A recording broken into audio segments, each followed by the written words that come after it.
Здравейте в една прохладна софийска лятна вечер.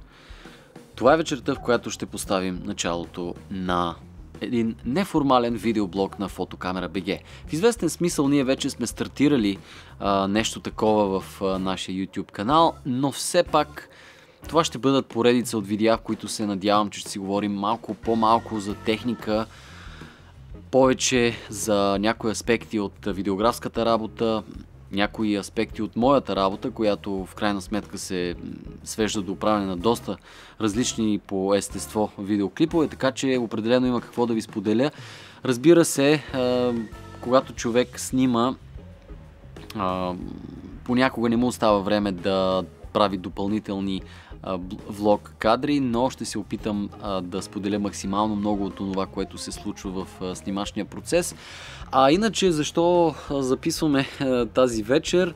Всъщност началото на блога трябваше да бъде поставено още тази сутрин.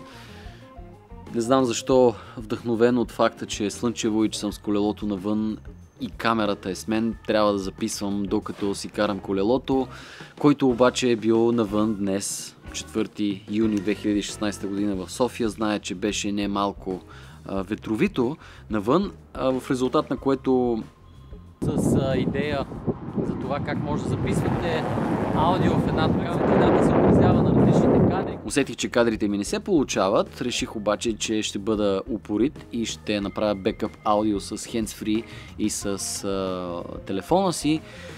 За съжаление и двете технологии ме предадоха в известен смисъл, така че се оказа, че няколко часа снимки и не лоши кадри бяха опропастени.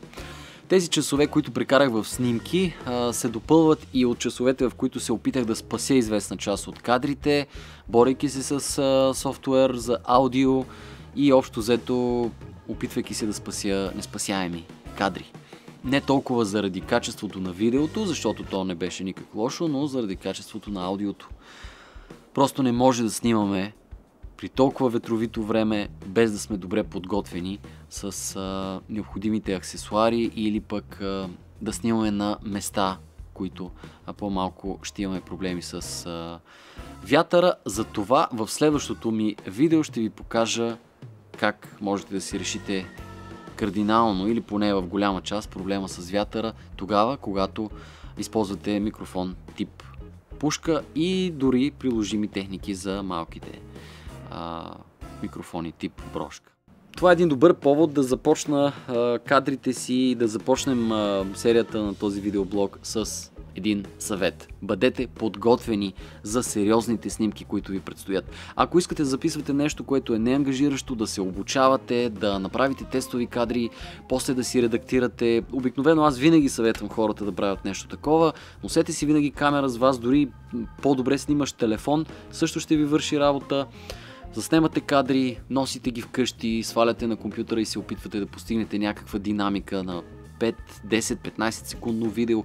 Въобще да поекспериментирате, да видите как се отразява движението, светлината в различните аспекти на видеото и разбира се, когато настъпи момента да работите върху сериозен проект, който да ви бъде платен и да правите пари по този начин, вие ще бъдете далеч по-подготвени. Това самообучение ще ви е много полезно.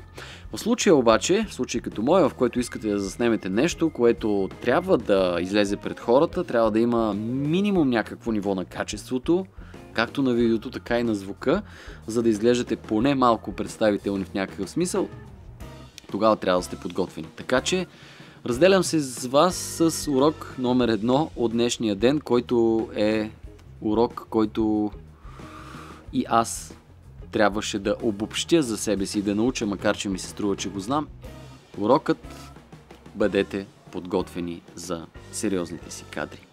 Чао и до скоро в следващото ни видео.